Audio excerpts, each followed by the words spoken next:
बुढ़ौती में तो हर माथा फेल हो गिल बा। बहादुर के तो अभी खाली लकवे मरले बा, लेकिन तू कोमा में चल जीबा।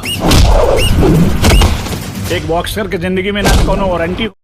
हर हर गंगे का निर्माता रत्नाकर कुमार हैं और राइटर का नाम विशाल भारती है और म्यूजिक आर्या शर्मा का है। आप सबके बीच में कुछ दुनिया में आने वाली है हर हर गंगा।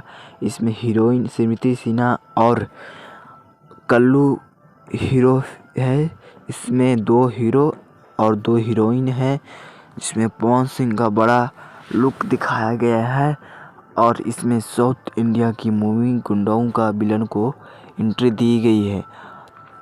आप सबके बीचों में पहला फर्स्ट लुक आया है।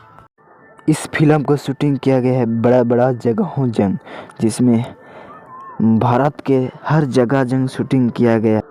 पवन सिंह का बड़ा लुक दिखाया गया है। मैं आवाज़ देने वाली गर्ल प्रियंका सिंह और शिल्पी राजा और अंजलि भारती हैं, जिसमें हर लोग की आवाज़ दी गई है और पवन सिंह को आवाज़ दिया गया है।